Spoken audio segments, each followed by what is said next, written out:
ನಾವೆಲ್ಲರೂ ಕಾಯ್ತಾ ಇರೋದು ಒಬ್ರು ಮಾತಿಗಾಗಿ. ಎಸ್, ಈ ಸಿನಿಮಾದ ನಾಯಕ ನಟರು. ಆಲ್ರೆಡಿ ಕಿವಿಲಿ ಹೇಳೋದು ಏನು ಕಾಂಟ್ರವರ್ಸಿ ಆಗ್ಬಾರ್ದು ಅಂತ. ಯಾಕೋ ನಂಗೆ ಗೊತ್ತಿಲ್ಲ, ನಾನು ಕಾಂಟ್ರವರ್ಸಿ ಮನುಷ್ಯನೇ, ನಾನು ಮಾತಾಡಿದ್ರೆ ಕಾಂಟ್ರವರ್ಸಿ ಆಗ್ತಾ ಇದೆ.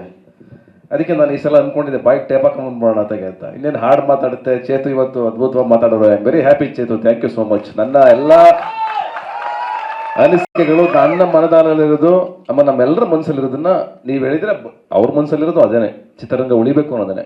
ಯಾಕಂದ್ರೆ ಎಷ್ಟೋ ಜನ ಮೀಡಿಯಾ ಸ್ನೇಹಿತರು ನಂಗೆ ಫೋನ್ ಮಾಡಿ ಒಂದು ಕಾಂಟ್ರವರ್ಸಿ ಆದ ತಕ್ಷಣ ನನ್ನ ಜೊತೆ ನಿಂತ್ಕೊಂಡು, ಇಲ್ಲ ಅಣ್ಣ ಹಿಂಗಿದೆ ಹಿಂಗಾಗಬೇಕು ಅಂತನೋ, ಇಲ್ಲ ಬ್ರದರ್ ಹಿಂಗಾಗಬೇಕು ಅಂತನೋ, ಆ ಪ್ರೀತಿ ವಿಶ್ವಾಸದಿಂದ ನನ್ನ ಜೊತೆ ನಿಂತಿರೋದು ಖಂಡಿತವಾಗ್ಲೂ ತುಂಬ ಜನ ನನ್ನ ಜೊತೆ ನಿಂತಿದ್ದಾರೆ.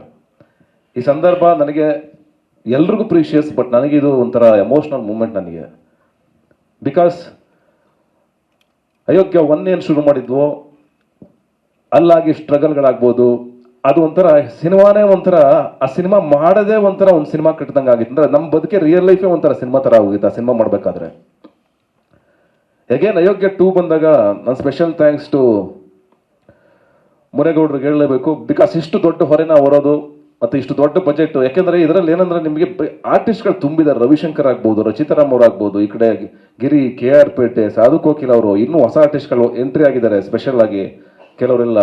ಅಷ್ಟು ದೊಡ್ಡ ಬಜೆಟ್ ತೂಗೋದು ತುಂಬ ಕಷ್ಟ. ಒಂದೊಂದು ದಿವಸ 6 ರಿಂದ 7 ಕ್ಯಾರವನ್ನು ನಿಂತ್ಕೋಬೇಕು ಹಿಂಗೆ ಸಾಲಲ್ಲಿ. ಅಷ್ಟು ದೊಡ್ಡ ಬಜೆಟ್ ಸಿನಿಮಾ ಇದು. ಅದನ್ನೆಲ್ಲ ಹೊರೆಗಳನ್ನು ಹೊತ್ಕೊಂಡು ಒಬ್ಬ ಅಣ್ಣನ ಸ್ಥಾನದಲ್ಲಿ ನಿಂತ್ಕೊಂಡು ನಮ್ಮ ಜೊತೆಗೆ ಸಣ್ಣ ಪುಟ್ಟ ಜಗಳಗಳು, ಮನಸ್ತಾಪಗಳು ಏನೇ ಇದ್ರು ಎಲ್ಲ ನೆಗಲ ಮೇಲೆ ಹಾಕೊಂಡು ಒತ್ಕೊಂಡು ಬಂದು ಈ ಸಿನಿಮಾ ಚೆನ್ನಾಗುತ್ತೆ ಸರ್, ನಂಬಿ ನಂಬಿ ನಂಬಿ ನಂಬಿ ನಂಬಿ ಅಂತ ನಾವು ಹೇಳ್ತಾನೆ ಇದ್ವಿ ಪ್ರತಿ ಸಲ, ನಂಬಿ ಸರ್ ನಮ್ಮನ್ನ ಅಂತ. ಆ ನಂಬಿಕೆನ ನಾನು ಒಂದ್ ದಿವಸ ಇನ್ನ ರಿರೆಕಾರ್ಡಿಂಗ್ ಆಗಿರಲಿಲ್ಲ cinema, dubbing, thank you dubbing, ಅವನೇನು ಪಾಪ ಎಮೋಷನಲ್ ಆಗಿದೆ ನಂತರ, ಇರ್ಲಿ. ಆ ಥರದವರೇ ನಮ್ಮನ್ನು ಉಳಿಸಿರೋದು, ಆ ಥರ ಎಮೋಷನಲ್ ಆದವರೇ ನಮ್ಮನ್ನು ಉಳಿಸಿರೋದು. ನಾವು ಇವತ್ತು ಕೂತಿರೋಕ್ಕೆ ಕಾರಣ ಅವರೇನೆ. ಹಂಗಾಗಿ ಥ್ಯಾಂಕ್ ಯು ಸೋ ಮಚ್. ಅವ್ರಿಗೆ ಏನು ಬರುತ್ತೆ ಪಾಪ, ನಾವಿದ್ರೆ ಅವ್ರಿಗೊಂದು ಸಂತೋಷ ಅಷ್ಟೇ. Thank you, I love you all. ನಮ್ಮನ್ನು ನೋಡ್ತಾ ಖುಷಿ ಪಡ್ತಾ ಬಂದಿರೋರು, ಯಾವಾಗಲೂ ನಮ್ಮನ್ನು ಬೆಂತಡ್ತಾ ಬಂದಿರೋರು. Thank you so much. ಹಾಗೆ ನಾನು ಹೇಳ್ತಾ ಇದ್ದೆ, ಸಿನಿಮಾನ ನಾವು ಫೈನಲಿ ಒಂದು ದಿವಸ ತಗೊಂಡೋಗ್ಬಿಟ್ಟು ರಿರೆಕಾರ್ಡಿಂಗ್ ಆಗಿರಲಿಲ್ಲ, ಡಬ್ಬಿಂಗ್ ಆಗಿರಲಿಲ್ಲ, ಏನು ಕೇಳಿಸ್ತಾನೆ ಇರಲಿಲ್ಲ ಸಿನಿಮಾ, ಸರಿಯಾಗಿ ಅರಾಬರ ಕೇಳಿಸ್ತಾ ಇತ್ತು. ಇಲ್ಲೇ ನಮ್ಮ ಪ್ರದೀಪ್ ಮತ್ತು ದೇವರಾಜು ಇಬ್ಬರು ಕೂತಿದ್ದಾರೆ, ಥ್ಯಾಂಕ್ ಯು ಸೋ ಮಚ್. ಮತ್ತು ಮುನೇಗೌಡರು, ಮತ್ತು ನಮ್ಮ ಅರ್ಚನಾ, ನಾನು, ಮಹೇಶ್, ಎಡಿಟ್ರು.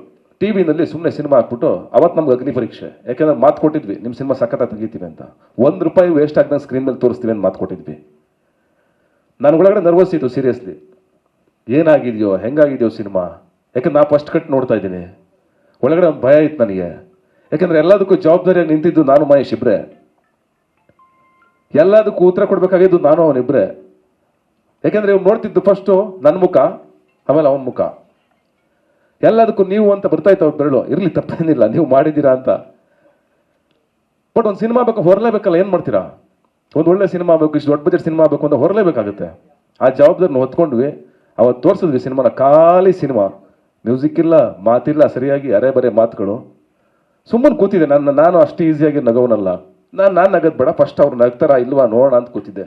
ಒಂದು 10-15 ನಿಮಿಷ ಆಯಿತು, ಯಾರು ನಗ್ತಾ ಇರಲಿಲ್ಲ. ಇನ್ನು ಎಲ್ಲೋ ಕನೆಕ್ಟ್ ಆಗ್ತಾ ಇಲ್ವ ಸಿನಿಮಾ, ಏನು ಗುರು ಇದು ಓ ಅಂತ ಶುರುವಾಯ್ತು ನನಗೆ. ಫಸ್ಟ್ ಎಲ್ಲ ಸೀರಿಯಸ್ ಎಪಿಸೋಡ್ ಬರುತ್ತೆ, ಅದಾದ ಮೇಲೆ ನಾವ್ಯಾರೂ ಕಂಟ್ರೋಲ್ ಮಾಡೋಕ್ಕಾಗಲಿಲ್ಲ.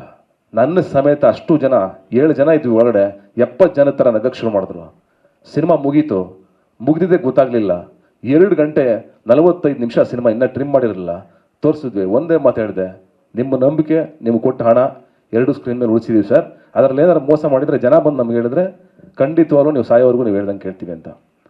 ಆ ನಂಬಿಕೆನ ಉಳಿಸ್ಕೊಂಡು ಮುನೇಗೌಡರು 100 ಚಿತ್ರ ಮಾಡುವಂಥ ಆಸೆ ಇಟ್ಕೊಂಡಿರೋರು, ಅವ್ರು ಗೆಲ್ಲಬೇಕು. ಅವ್ರು ಒಂದು ಮಾತು ಹೇಳಿದ್ರು, ಸರ್ 80% ಬರಲಿ ಸಾಕು, ಹಾಕಿರೋ ಬಂಡವಾಳ ಅಲ್ಲ, ಬರೀ 80% ಬರಲಿ ಸಾಕು, ನಾನು ಇನ್ನೂ ಗಾಂಧಿನಗರದಲ್ಲಿ ಮುಂದ್ಕೊಟ್ಟು 100 ಸಿನಿಮಾ ಮಾಡ್ತೀನಿ ಸರ್ ಅಂತ ಹೇಳಿದ್ರು. ಅಂಥ ನಿರ್ಮಾಪಕರು ಉಳಿಬೇಕು ಅನ್ನೋದೇ ನಮ್ಮ ಆಸೆ. ಹಾಗೆ ಮಹೇಶ ನನ್ನ ಬಗ್ಗೆ ಭಾಳ ಪ್ರೀತಿ ಇಟ್ಕೊಂಡಿರುವಂಥ ಗೆಳೆಯ, ನಮ್ಮ ಮನೆ ಹುಡುಗ ಅಂತ ಹೇಳ್ಬೋದು.